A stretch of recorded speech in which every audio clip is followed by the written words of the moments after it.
circle. I was doing work, sitting in the cul-de-sac, contemplating murder, swerving with my circus, looking for a purpose. Pseudo clean record, hope got another surface. Good afternoon and welcome back to another edition of Culpers Canteen Cup. We really appreciate those who listen to our inaugural episode.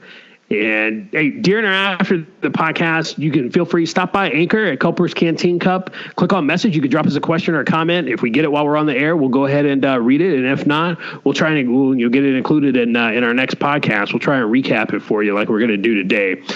If you have it, you can find us on most of the popular podcast apps. So head over to Spotify, SoundCloud, or Stitcher to name a few and listen.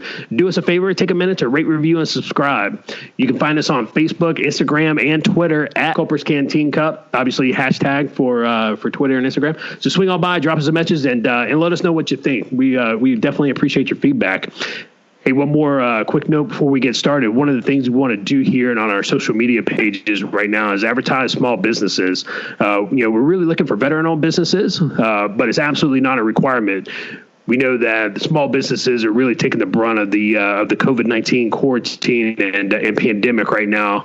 And regardless of your veteran side, we really want to help you out because small businesses are what keep the country running and what keep our communities unique, as they are. So feel free to reach out to us if you want us to plug you. We're more than happy to do it. All right. So this is Luke, and we had a good time recording that podcast. I think Roger actually had a better time editing it and putting everything together. So thanks, Roger, for that.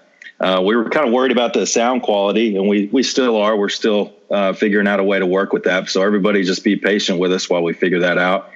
But some of the feedback we've gotten so far is, well, the sound quality was okay. Local artist down in San Antonio, Texas, he's I don't know, somewhat pretty successful. He said, the sound quality to him made it seem like it was more authentic. So, but we'll continue to work on it. We'll continue to keep going. We've gotten some positive feedback about the last podcast subject, which is about Captain Crozier, him being relieved. And, it's surprising to me that people said, hey, I didn't know some of those facts that, Josh and Roger were laying down. And it, good positive feedback. Now, what we need, feel free to reach out to any of us, either on Twitter, Facebook, or even the Facebook Messenger if you know us personally, and let us know what you'd like to talk about and any specific questions you have. We'll be definitely happy to entertain those. And I think it went pretty well, guys. I really do. And I'm going to kick it over to Roger and see what he has to say. Yeah. Good afternoon, and thanks to both the listeners that listen to our podcast, and hopefully at least one of you are hanging around for this episode. So greatly appreciated. I think Luke, he's mentioned this before with a previous project. It's the most valuable thing you can ask or get from someone is their time. So, we understand that the podcast is an hour long. The last one was, and the fact that our folks, our family, our friends actually spend an hour listening to us ramble, it's extremely humbling.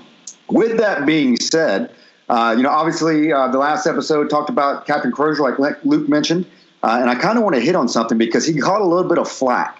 So I want to give Luke a chance to kind of respond and expound on a little bit when he made a comment, taking care of soldiers. So Luke, let me kick it back to you. I know you've got a little bit of flack from some future and incoming soldiers, sailors, airmen, whatever. So you want to kind of expound what you meant by taking care of soldiers and break that down for them? Yeah, you bet. It was one comment I made, and there's a friend of mine, the former Air Force enlisted guy. He immediately messaged me to kind of jab at me a little bit and say, taking care of soldiers, I guess. And I was like, okay, go ahead and listen to the rest of the podcast, because later on, I hope we didn't lose any listeners for that. But later on, I kind of explained myself, and I think both you guys agreed that the main focus in my mind of taking care of soldiers and making sure they're not in jail and making sure they have healthy home lives and, they wash their ass is so that they can fight, so that they can accomplish the mission. So, I always called myself, I was a non-commissioned officer. I always called myself a horrible NCO because my most important mission for taking care of soldiers was making sure they knew their job, number one. After that, it's like, okay, well, everything else will take care of itself. Because if you show up to formation, you can't do your job because you're out drinking the night before. Well, then we need to address the drinking. You know, that it was along that line. So yeah, I think I did take care of soldiers, but only so that they could accomplish their mission, not because I loved them so much, to be honest with you. So, and it goes back to the old motto, mission first, soldiers always.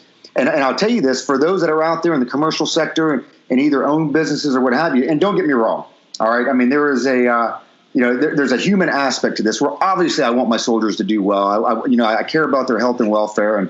But I tell you, it's no different in the commercial world where, you offer these benefits. Why are benefits offered to employees? You're offering benefits so they stay and work harder for the company.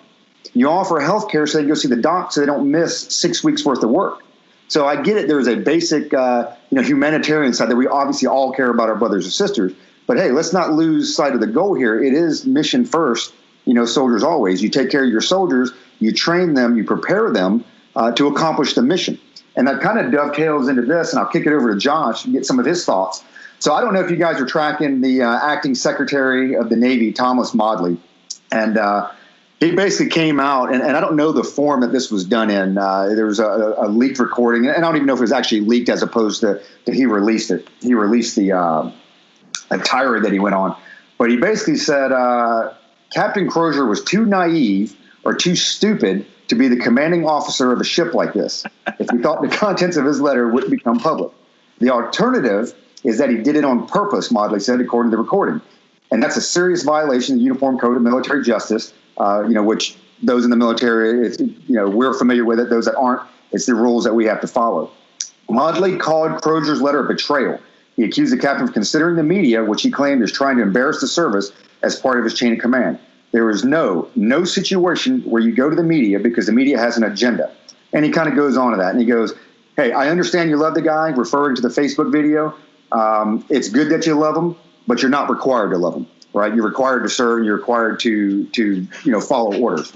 So in response to that, he gave another statement to Politico. The spoken words were from the heart and meant for them. I stand by every word I said, even, regrettably, any profanity that may have been used for emphasis. And then he says, hey, as far as profanity, they're in the Navy. They're sailors. They get it. So I don't know anything about Modly. I don't know what his past is or whatever, but I tell you what, I love his comment. I love the fact that he came back to Politico and said, no, I absolutely stand by every word that I said, because guess what, guys, gals?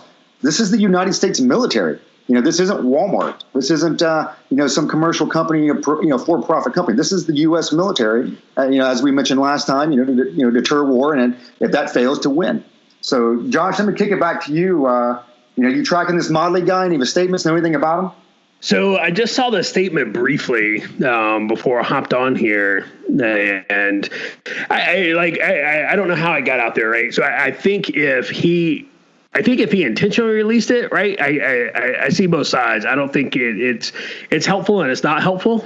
If he intentionally released it, as far as his comments go, I don't disagree at all, with his comments, and going back to Captain Crozier, he was obviously a smart guy, right? He was obviously a smart individual. You do not attain the command of an aircraft, of a nuclear-powered aircraft carrier, a nuclear-powered national asset in the United States military, by being dumb, right? And we've all been there, right? We have all sat there, on Outlook and got ready to hit send on an email, right? We knew, hey, this is going to get me called to the carpet, right? And it's going to go one of two ways, right? Either I'm going to get promoted or I'm going to get fired. We've all been there. I personally have hit send on both of those types of emails, right? Where people are like, yeah, you're right, you're good. And then, hey, within 5 minutes, hey, the boss wants to see you. And you walk in there and it's like, hey, don't sit down and shut the door, right? So we have all been there. Probably why we're both retired right now. So right, exactly. Piece of it. Exactly. Going back to the soldier piece, right? Taking care of soldiers. I don't know. taking care of soldiers, there seems to be this mentality now, and I don't know if it's if it's coming in and it's kind of it kind of permeating the military with the younger generation of leadership, but there seems to be like taking care of soldiers, and whether those soldiers, sailors or whatever. I say soldiers, I mean those young members of the military, regardless of service. Taking care of them doesn't mean letting them go every day at 1400, right? Taking care of them doesn't mean giving them hugs all the time. Sometimes taking care of them means keeping them late. Sometimes taking care of them means training hard. Sometimes taking care of them is treating them like an adult, because that's what they are. You are 18 years or older when you put on that uniform and join, and that's how you should be treated. You should be treated as an adult. I think good leaders get the job done and take care of their people. I think the great leaders that I saw, they took care of their people while getting the job done, right? Those are they're not mutually exclusive things. You can do both at the same time. I don't understand, people are like, well, do you get the job done or do you get your people done? If you take care of your people will get the job done for you. You don't have to worry about the mission, because if you take care of your people, it doesn't mean you got to, give them hugs every morning when they show up. If you make sure they know their job and you make sure they knew what they are supposed to do, people are amazing. If you treat them like an adult and you empower them, they'll get the job done for you, and you don't have to worry about the job. But, my guidance to all the junior enlisted that I got to interact with, as I got up into the more senior ranks, was remember two things. Take care of your folks. They'll get the job done for you. And don't ever, ever, ever worry about your fucking report card, right? If you get the job done and you take care of your people, that shit will take care of itself. And, a lot of people, you got to check this block, you got to check that block. That's all bullshit, right? It was like, I got to follow the career development model. I threw the fucking career development model out early into my career, and I did it my way, right? And I think I was somewhat successful with it. I don't know. Maybe I'm all fucked up. I don't know. So I'm sure some sergeant majors have. I know. I was about to say. Right. It depends on your perspective. So I want to take this to the broader topic, and I think this was really the subject of this podcast.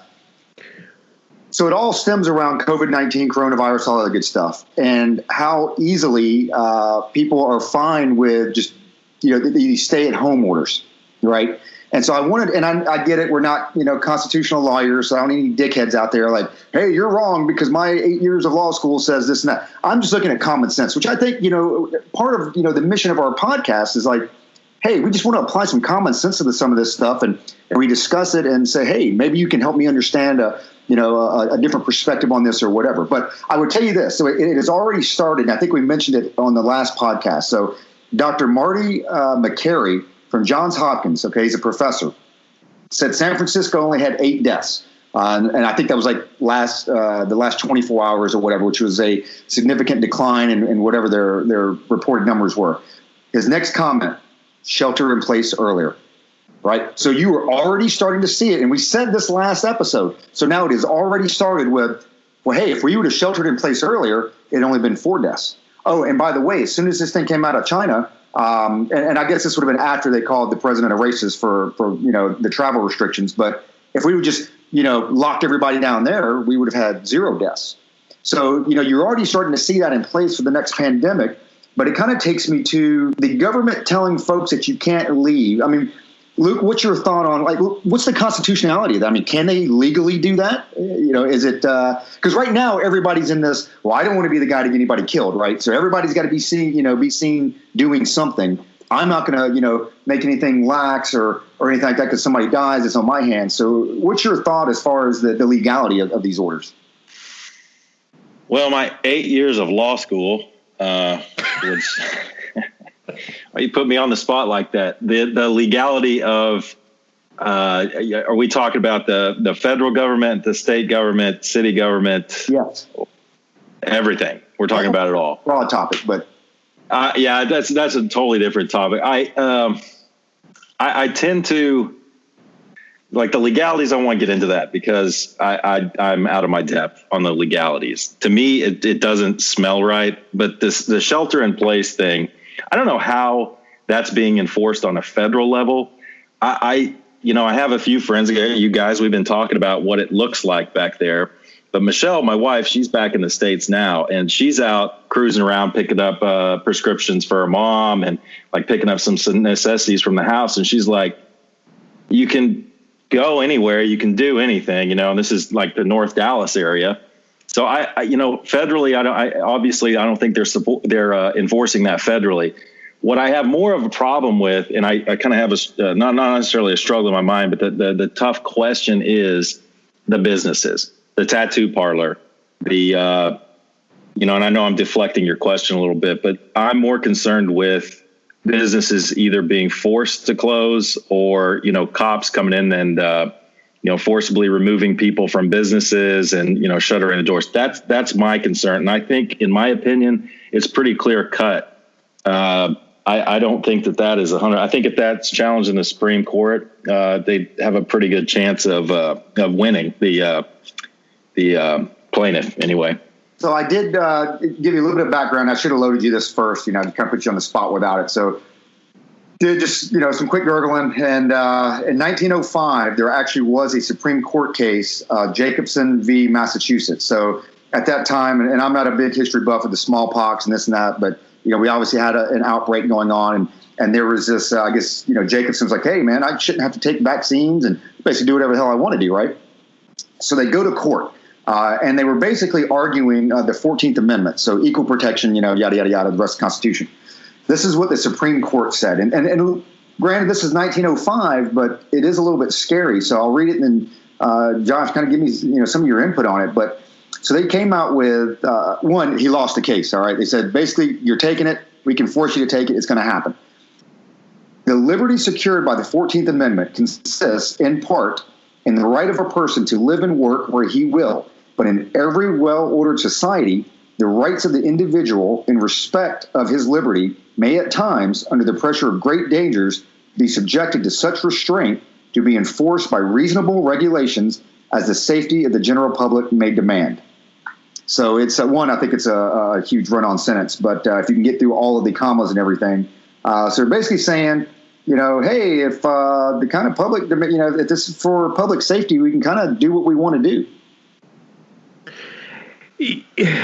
Yeah, right. So there's a lot to unpack there, and again, I'm not a constitutional law scholar, but right. So define my first question would be, how do they define reasonable? What is reasonable, right? me shutting down my business, me being forced to shut down my business, which provides for my personal livelihood and that of my family. Is that reasonable?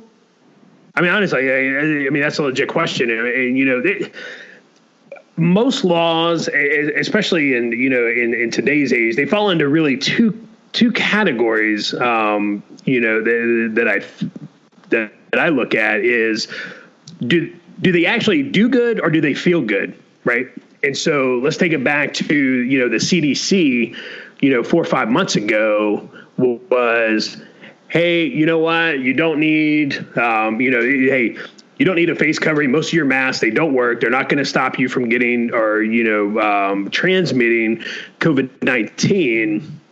So that unless it's an N95 mask or unless it's, it's an actual like respirator, hey, you're not, it's not going to work. And, what do we have, just within the last 48 hours was, hey, whatever you can strap across your face and look like Bane, it's going to help you. Right. And you're like, well, hold up. Like you just told me that, 5 months ago, you were like, dude, you're wasting your time. It's not going to help. So why are you telling me this now? Right. So is this a do good or is this a feel good? To me, this is a feel good thing. Right. And so when people are like, well, let's make everybody stay home. Let's make everybody stay home, to stop this. Is that a do good or is that a feel good? I don't know. Everybody talks about flattening the curve. And I don't think what people are not talking about is at the end of the day, COVID-19 is going to go away, right? It may be replaced by COVID-20 and 21, whatever, but it's going to go away eventually. The question is this the actions that are being taken on every level, whether it be the federal level, the counties, state, whatever, is the rules that they are putting into place now. Is it going to make it easier for our essential rights, our inalienable rights, to be dismissed tomorrow? And that is what people are not thinking about. People are, it's like us versus China. People, Americans think in four-year segments. China is working on, they're working a 50-year plan. They're working a 100-year plan. Americans think we are an election-based society. We are an election cycle-based society. Every 4 years, that's when people, that's how far they project out. Our adversaries don't give a shit about what's going to happen in the next 4 years. They're looking at the next 50 years. They are very much in the long game, right? And Twitter and all these other platforms have made people, they're 240 characters deep. That's their fucking thought process. That's your average American. That's your average American going to the poll and being like, well, I didn't know that so-and-so thought this way on abortion. Really? You didn't research your candidate before you voted for him? No, because you're a stupid motherfucker. That's why, right? So people are literally like, they are giving the government at whatever level, they are giving up their essential unalienable rights for some bit of perceived safety. And so you think me strapping my white tube sock onto my face now? People are like, oh no, you can't come into work unless you have just whatever face mask on. Okay, dude, I'll show up looking like fucking Zorro. That ain't gonna stop you from getting the COVID. That ain't gonna stop me from giving it to you or me getting it from you. But you think it's gonna help, so you're willing to trample on everybody else's fucking rights because you think it's gonna give you some modicum of fucking safety. God, it drives me nuts. And along those lines, so there are 8 states, right? And go figure. So there are 8 states that do not have a stay-at-home order. And as of, I think it was this morning, I was looking this up. So you can guess which side of the aisle they're on. And I'll go ahead and tell you, it's all GOP-controlled states. But North Dakota, South Carolina, Utah, Arkansas, Wyoming, Iowa, Nebraska, and Florida. And they have all looked at hey, there's going to be a big problem here, right? You have the public safety and this and that, but again, are we making it better? But there's also the economy, right? How do you come out of this? Because I tell you, we heard from a buddy not too long ago, but it's how hard is it going to be to get folks back in the workforce, right? I mean, people get used to staying home and you're getting these paychecks, and right now everybody sucks, right? So I don't know. I mean, I guess I'm still making my house payment. I don't know if I'm the only one on my block that's still making the house payment. I think so, but everybody's in the same sucky boat. So everybody's like, you know what? Don't really have to make any payments. I can just stay at home. I kind of dig hanging out in my backyard and this and that. So when this is all over with, and you go 2, 3, 4 weeks down the road, how hard is it going to be to get folks back in the workforce? Or do they just say, hey, I kind of like hanging out here at the house, and they're already talking about what stimulus 2, 3, and 4 now, right? I think. Kudlow was talking about, you had the old World War II bonds and this and that. They're talking about bringing out a 50-year COVID bond now. Saw that. Yeah. So that's insanity. So then it brings me to, and I throw this to you, Luke. I've kind of gone round and round about this. So when I first, all of the stuff first came out, I was like, you know what? This is a Democratic ploy, right? Because I think, and Luke, we've had, between the three of us and Josh, we've had multiple conversations over, hey, what are the chances of the Democrats winning this election? It's hard to beat an incumbent. They've got all the financial backing. You've got the infrastructure. This is an election that, I think in our opinion, that the Democrats don't want to win. Right. The numbers were great. The economy was great. So it's like, do you really want to be the guy to come in and fuck this up, or the guy to come in and fuck the system up? Right. Because then you'll never win another election. So it's like, hey, let's throw out a strong candidate. Let's have a good run at it. But let's not win this thing. And so then I thought initially when all of this coronavirus came out, I'm like, wow. So this is Pelosi. This is Schumer. This is the left side of the aisle saying, hey, we can actually, and I shouldn't say tank the economy.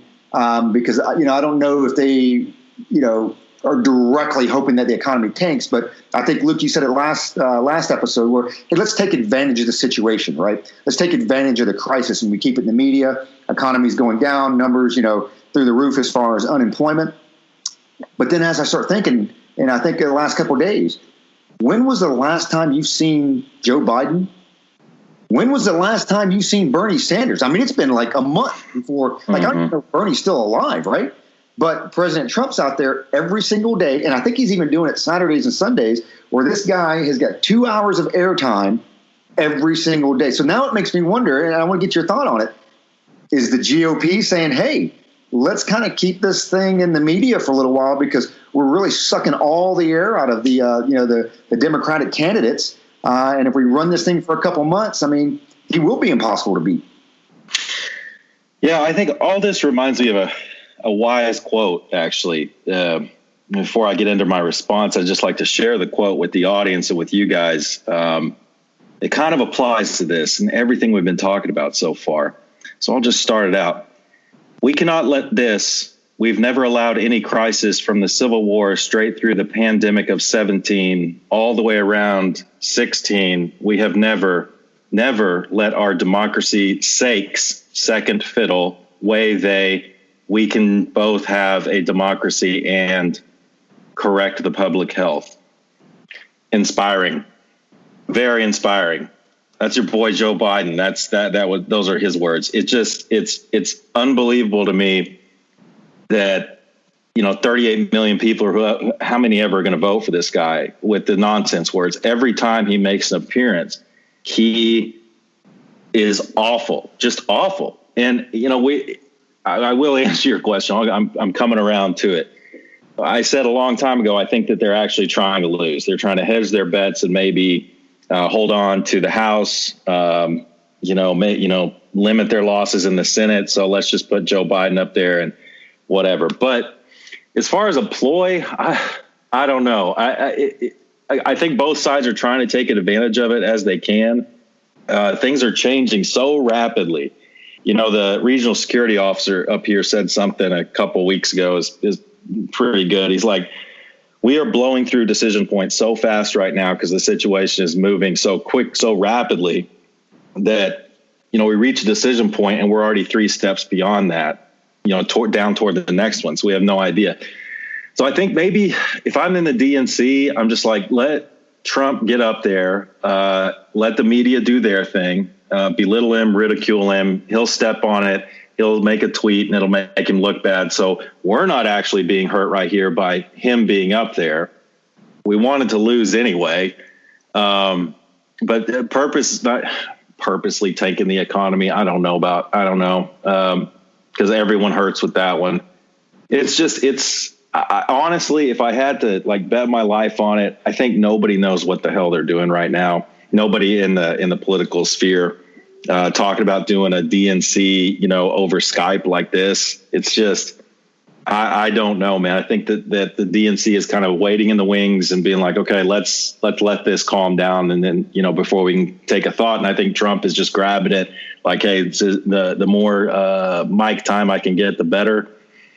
But, I posted something last night on Facebook and it's just like, I don't understand, maybe I'm going to get the treatment from you guys on this, but I listened to, the Queen of England. I listened to her speech and it was actually really good. And it's like these paid speechwriters, these think tanks get paid hundreds of thousands of dollars to write speeches, to give advice. Couldn't you just give something like that to the president, just something similar, that he can just get up there and say motivational? I don't understand. And I voted for Trump, whatever. I'm a GOP guy. I don't think that's any secret. But honestly, man, I'm having a hard time figuring out the leadership on this. Now, that was a really shitty job of answering your question, Roger. I'm sorry. But let me kick that back to you and back to either one of you guys. And just what do you think about the overall leadership? Josh is raising his hand. Go ahead. Hey, you're absolutely right. I voted for Trump. I am a conservative. I dislike the majority of career politicians on both sides of the aisle. I think there should be, term limits instituted in Congress.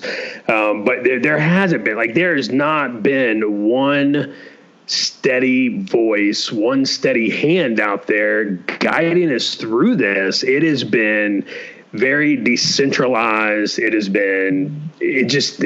has not been a common thing, right? So we were talking about it a little bit, offline on this. It's like every state's kind of doing their own thing, and that's good, right? So I am very much a constitutionalist, right? I think states should have more power than the federal government. I think there should be a smaller federal government, and I think states should be able to make decisions for themselves. And so I'm okay with the states that have a quarantine, right? So some people were talking about Wyoming and Montana, not instituting stay-at-home laws, and you look at Montana, and my numbers may be a little off.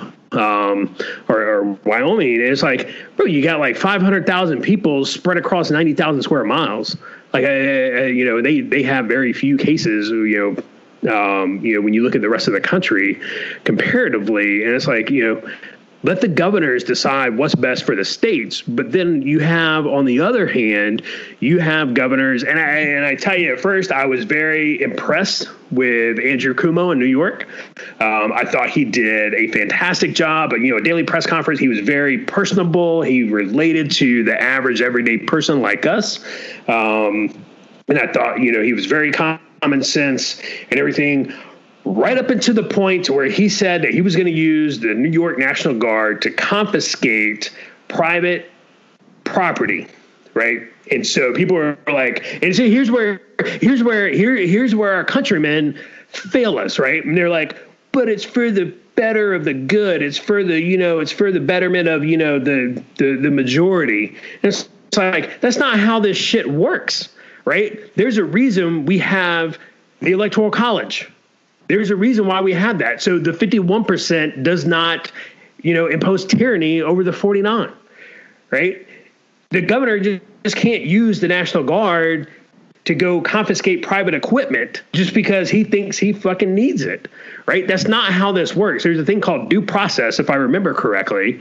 And people are like, no, he should be able to go fucking take it right now. And people are like, my neighbor has 15 N95 masks. They don't need it. They don't need 15 masks. I'm going to call the police, right? And then you have the local government down in Cumming, Georgia. They're going to deputize 150 citizens to go around and fucking report on and give citations to people who aren't socially distancing correctly. I think I remember another regime doing the same thing. They had these little brown shirts and they had this crazy Hindu symbol on their sleeve. Like, what are we doing?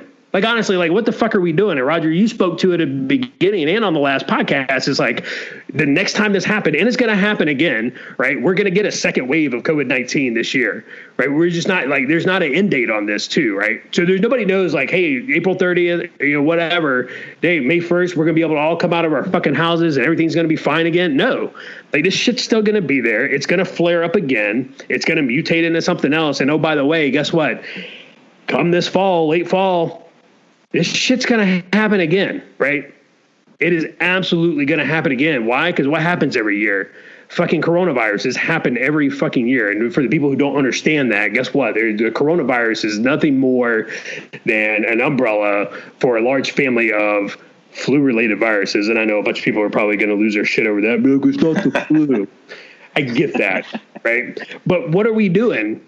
Like, we are literally telling the government it's okay for you to overstep your bounds and basically remove rights because, quote unquote, well, it's for the greater good. I don't know about y'all, man, but I will absolutely take, if I had to choose between anarchy, complete, just 100% anarchy, right? We're talking about like, dude, we are talking about Book of Eli, The Road, Walking Dead type anarchy over a fucking communist state dude, I'll take anarchy every day of the week and twice on Sunday. I will. It's only because you know how to shoot. That's only because you know how to shoot well. And look at what's happening in Louisiana with the church pastor down there who's been arrested, for holding his church service. And I think it's twice now. And then you've got up in Brooklyn where the cops broke up a funeral, said, hey, there's more than 10 people. And I tell you, it's funny. You were talking about the Nazis. And actually, the first thing that came to mind was like North Korea, because that's what they're doing now. They're like, hey, report on your parents, right? And this is outside of coronavirus, just, their general government, how they operate. it's like they're having their kids report on the parents, and the husbands reporting on the wives, and the wives reporting on the husbands, and everybody reports on their neighbors and all that stuff. So it is definitely a road that I don't want to travel down. The bigger question is, does anybody know, or does anybody think that Joe Biden is like still running for president? I mean, does he know he's still running for president? Like, what is it? Because I don't know. Instagram page, and I'm gonna bring somebody in here in a minute. But if you haven't been to our Instagram page, I got a snippet up there. I think it's a it's like a 15 or 20 second snippet from last week's press conference that he held. He did it in his house or whatever, talking about the coronavirus and all that good stuff. So I don't think I heard like two coherent words come out of that dude's mouth. Like, I have no, like what you just read, like I have no clue what, it's like, does he even know? I mean, one, does he know he's running for president and not Senate anymore, right? He knows that, maybe. But with that being said, hey, we got a first time caller here. So we got a good friend. And I wish you guys and gals could see what I see, because I'm looking at it's very clear that Maryland has a stay-at-home order, and barbershops are non-essential because he does look slightly homeless. But he's got a screenshot. We'll post it to the page. Take a screenshot. Good call. So I want to introduce our friend Mo Frappy here in his brown overalls and his Vans cap. So say hi to all of our listeners, both of them, Mo. And what's your take on all this stuff, man? So you're a pretty down to earth guy. You're sitting in your garage. I see your weights and your welder and all that good stuff. So what's your take on all this?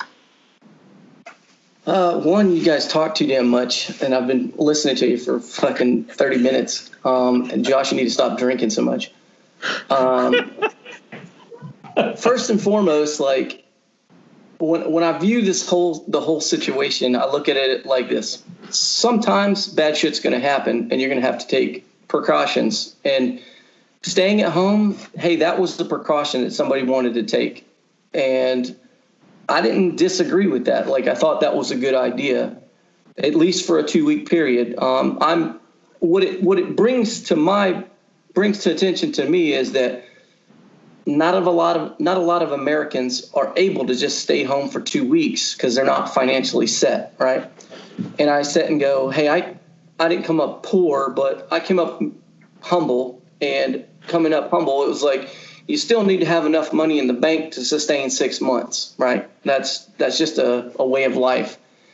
When I look at the pandemonium that's going on, people trying to get supplies and stuff like that, it sort of freaks me out a little bit. And it doesn't help that the media is kind of, and let's just call it the media, because all outlets, every one of them is like, hey, this is a super huge issue and everybody's going to die, because that's what it makes you feel like. And this is not the first time that the United States has ever faced a pandemic. Like, it's happened several times.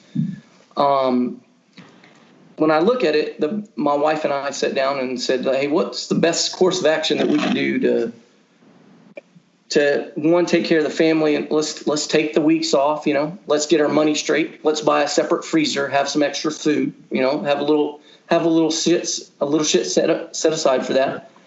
But I've been out, and I go out once in a while. I don't go out crazy. But the first day I went out, I was like, you know what? I need to take my pistol. And I'm kind of scared of what's going on because I ain't been out there for a little bit. So I have my pistol on me, and I go out and I go get some supplies.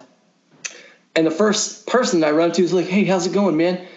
And I'm like, yeah, that's right. I'm still in the same place that I live in, and everybody's still chill. And I think that's the disconnect, is the way the media is presenting things and the way that what's really going on. Like, people aren't going crazy. They're just getting prepared. They're just taking care of their stuff at their house.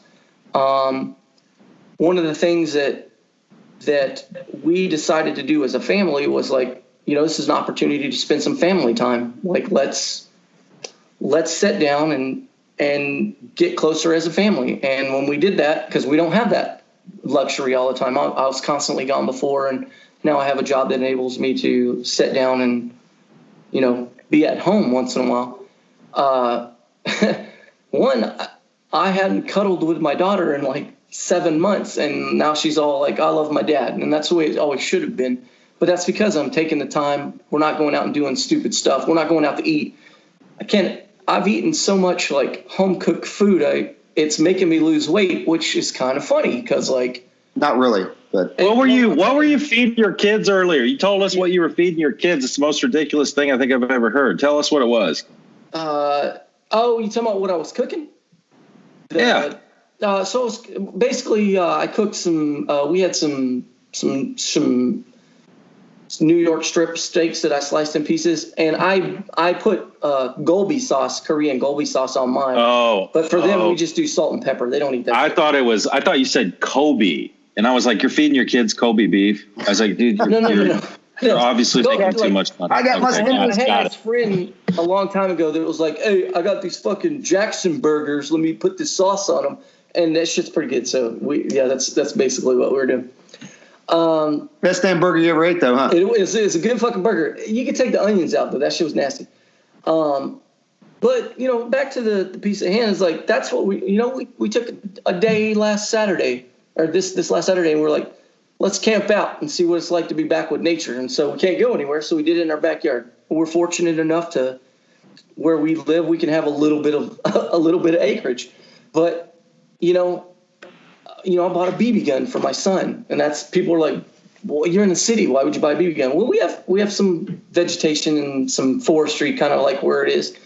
And I started showing him how to shoot a BB gun, and I was like, because this is things that you do in a normal society. Like when I grew up, my dad bought me a 410 when I was 8 years old, and I learned how to shoot a gun, and that's kind of not where I can go where I'm at now. But you're actually being a parent.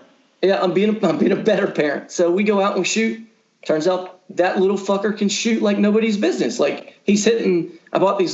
So it's funny is I bought those steel. We shot steel plates before. Well, I bought BB gun steel plates, so it gives you a ding once it hits. And he's dead-eye dicking the shit out of it. And so I'm like, all the things that my family doing coming up, who made me who I am, I kind of didn't do. Well, that's what Corona and this situation has done, is given me a lot of time to set back and feel, get closer with my kids and my wife, which is good and bad because my wife is pretty close to killing me now because I've been home for so long. Like it's to the point. It's getting to the point where like, she's teleworking and I'm taking care of the kids during the day, which is something that I wasn't used to before. And I'm not, you guys know better than anybody, I'm not the best teacher when it comes to like grammar and mathematics. But I'm doing my best and we're having fun doing it, looking at, personally as a, how we look at it as a family, we're still doing all the same things. We're just not going out and doing everything else that we used to do and waste time on. Some of my personal thoughts on it is one, you call me a conspiracy theorist if you want, but there's an uncanny amount of like stuff being purchased online right now. And when you look at who has the money in the United States or globally, like Amazon is making a killing off of this pandemic. That is just there. That's part of what the process is. When we look at it, we're buying, because we had problems buying food from like Giant because it was like a 2 weeks turnaround. We wanted to get shit sent to stuff sent to us, and so we did some Amazon Fresh and whatnot. And then other things that are out there, but like, there's surcharges for that. But this is not doing nothing but benefiting some of those personal, not all. I'm sure that somewhere that there's the meager guy that's not getting paid, but somebody's making money off of the process of it. And so what we tried to do was go like, let's just use a realistic mentality. When my family went to go buy groceries when I was a kid, we bought for a month at a time. Why do you guys think we bought for a month at a time? Because you lived in the boonies? Oh, we're a military family. Ah, there you go. I'm sorry, on float check day. Yep, we only got paid once a month back in the 80s and 70s and whatnot. So we bought monthly, once a month. And then, so you sit down and you do a list for once a month. And what that kind of helped me sort of realize is like, people don't really know how to take care of themselves anymore. And it's super weird, but it's like, you don't know how to buy groceries for a month at a time. you only really know how to buy groceries for like a week at a time. And then you're like, that's why every one of us that grew up had a separate refrigerator or freezer inside the garage, because your parents bought shit a month at a time. Right? Dude, that's a uniquely American thing, Mo, that I've seen, at least in my world travels, is that over here in Europe, these people shop daily. The refrigerators here are tiny. The food actually, for better, for worse, you buy a loaf of bread here or cheese, just some cheese slices. You buy some cheese slices, those sit in the refrigerator for 3 days and they're moldy. The bread is moldy after 2 days. So, yeah, that's a uniquely American thing. And, that's a whole other topic on how Europe could definitely come crashing down before the U.S. But at least we have that going for us. At least, there's that. It's actually funny to see some of the hoarding that goes on and people's, inclination to hoard whatever they can get. Because, I'm here at the local Fry's, and it's funny. So you walk in and, I'm like, I don't need toilet paper, but if I see one, I'll pick it up. Because I don't want to run out. I go, and of course, there's no toilet paper. I'm like, all right, well, let me go back here and get a gallon of milk or whatever. Same thing. So then there's no gallon of milk. And then go to the next aisle. There's no eggs. So now it's like people walk in. They're like, okay, I got to get something. So, there's no toilet paper. Let me go to the milk. So they go to the milk. Shit, there's no milk. Let me get some eggs. And, oh, man, there's no eggs. So then for whatever reason in my town, it became charcoal. So after the eggs were gone, it was like getting charcoal. So I'm out charcoal potatoes. So now I watch this guy, like several folks, they've got like 15 bags of charcoal and like 80 pounds of potatoes. I'm like, so what exactly are you doing here? It's just like, I came to Fry's, I came to get something. I couldn't find it. And I'm buying whatever I can, but I'm buying a shit ton of it. So, and I guarantee you those potatoes will still be in their pantries a month from now, growing sprouts. Okay, guaranteed. What do you do with 4 gallons of milk, man? So that's funny you should say that. So the first thing I did was like, look, we're not used to having this much food, but we're going to need this much food. So me and the wife got on a rotation. It was like, we need to check the food for when it expires and how, because it isn't an emergency when you find out the foods. You have to order ahead of time. It's like, hey, I need to prepare ahead of time. And so I was like, we rarely ever checked like when eggs expired, when ham expired, when shit expired. And I was like, Spam. So I was like, hey, get a big black magic marker and write that shit on the outside so it's like up front and personal. Like I could see it and I don't have to look for it. And it's like, oh, we need to rotate it to the front of the refrigerator. And I got, I'm a God-fearing man, but I hope we don't ever run into that type of situation. But it ain't because we're not fucking prepared. Like we're going to take, she was in the Army, I was in the Army. We're going to take we're going to do the due diligence on making sure we at least have foodstuffs and shit. So she actually asked me to ask you, Roger. She's like, how many bags of rice does Roger have? He's got to have at least 12 of them. Oh, snap. So with that being said, I do have 2 big-ass bags of it. And I will tell you that while everybody else, so one, F all you guys, and you fucking, oh, man, why you eat ramen this now? I tell you what. There ain't a bag of ramen to be found in the entire state of Arizona right now. Okay, so I have a case of ramen. Like while everybody else was running to Fry's, I went to my Korean store, got a couple bags of all the ramen in the world, right? Because Whitey stays out of the Asian market. So I had my pick in, grabbed my shit, and brought it home. So yes, I have about 40 or 50 pounds of rice, give or take. Thanks for asking. Appreciate it. Absolutely. We definitely appreciate some of your insight, and I think I think I speak for the group here. We'll have these moments with Mo. Maybe we'll do this like once a week or every other couple episodes. We'll bring you in, get some of your takes on what's happening, and maybe expand it. Talk a little bit about some of the other projects you've got going on, and go from there. Thanks for coming on. Love to see you again. It was great. But let me turn it back over to Josh, and maybe we can get some final thoughts on this episode. All right. So Josh was talking to himself. So now we'll go ahead and throw it back to Luke. And Luke, why don't you give us some final thoughts before we close this bad boy down? Hey, you know what? We had a pretty seamless first episode that we didn't have to edit too much at all. I think it was Josh is going nuts. So, you guys are just out there in listener land. You're just going to have to put up with some of this nonsense that we all do. So appreciate y'all's patience. But closing thoughts, I don't know. We talked about a lot this one. I mean, there's just a lot going on.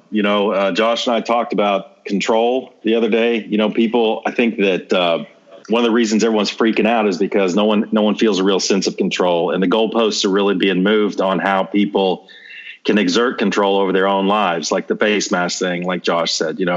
They told us 2 weeks ago, don't wear a face mask unless you're sick, because it's not going to do you any good. Okay, now I have a measure of control. I don't have to wear the face mask, but I'm putting hand sanitizer on. Now this week they changed it. It's like, shit, all that time. So you just lost a measure of control. So people are overreacting. I think most right to carry his pistol around. It's better to have it and not need it than to need it and not have it. But, there's just a lot going on. I think, the focus of this was just kind of talk about it, get it out there. And we'd like to hear other people's thoughts. What do you think? What are you experiencing? What do you see where you are? I'd love to see all the different states where people are listening, and even localities. We'd like to hear those stories. What does it look like where you are? What does it look like with you going back to work? So on and so forth. We'd really like to hear about that. And I'll echo what Josh said at the beginning before I turn it back to him of, hey, if there's any way we can help you guys out with a small business, small veteran owned business, let us know. I mean, we can plug it on this show for I think we joke about it, but I think 70 people listen to the whole thing or something like that. That's a lot. So who knows, we'll do what we can. We'll plug it on our social media. Just let us know what we can do to help. And, that's pretty much all I have to say for now, but I will plug this real quick. What do you guys think next episode about doing something on conspiracy theories, like some crazy shit? Because people are sending me stuff on that.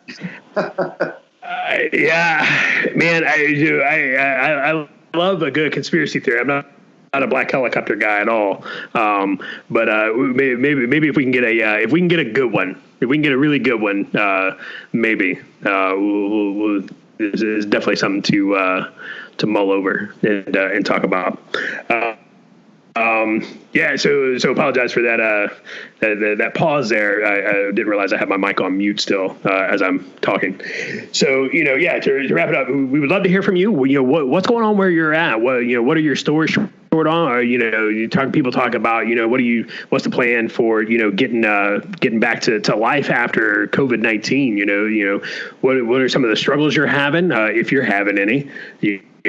And so, because like Luke said, there's really no measure of control right now. Right now, nobody seems to know what's going on. It's just kind of chaos. Nobody has a plan for turning the economy back on. Now we're looking at over 3 million without a job. They're expecting that to bump up to close to 10 by the time the next job reports comes out, and that's insane. When you think about it, you go back to the Great Depression and you look, and it was 25% unemployment, and they're talking about one person was predicting 30% unemployment at the end of this, and so we definitely don't want to drive the chaos, but at the end of the day, it doesn't seem to be that anybody's looking at this.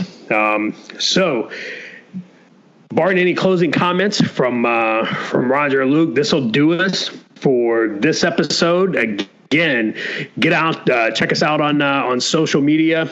Take a look, Facebook, Twitter, Instagram, Culpers Canteen Cup. It's drop by Anchor, Spotify, SoundCloud. We'll be on a couple others as we work on getting published. Do us a favor, rate, review, and subscribe. Even if you think, hey man, you guys suck, you're terrible, do us a favor, go ahead and drop that and let us know. And I'm going to turn it back over to Luke real quick for some final thoughts. One alibi. Since no one else did it, I'm going to do it this episode. I want to try to plug a veteran or a veteran-owned business in every single one. And what, Josh, you're acting like you didn't forget anything. But I want to plug my buddy. I referred to him earlier in the episode. He's an Air Force veteran. He's a pretty successful music artist down in San Antonio. His name's Carlton Zeus, like Carlton, like from the Fresh Prince of Bel-Air, and then Zeus, like the god of thunder or whatever he was, the god, king of the gods, whatever he was. So check him out. He's on iTunes. He's got some really good music. He's very unique. He's got a lot of energy when he performs. So go check him out. And that's my plug. And I'll let Josh close it out, or Roger, whoever.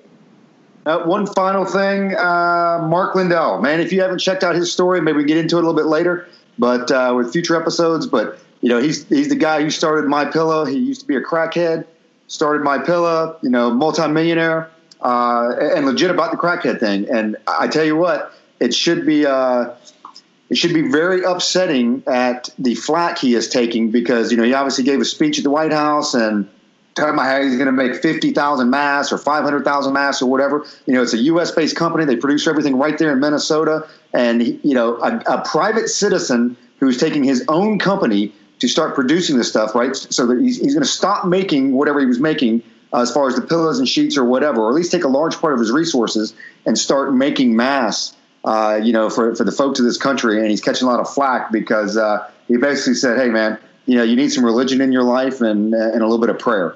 And, the focus is not on what he's doing for this country. It's over the fact of, he brought God into it, So definitely take a look at his story. Maybe we can talk a little bit about it later. But, as both of them, Josh and Luke mentioned, hey, thanks to all the listeners. And Josh, kick it back to you. All right. Hey, thanks, everybody. Take care, and we will see you on the next episode. Stay safe.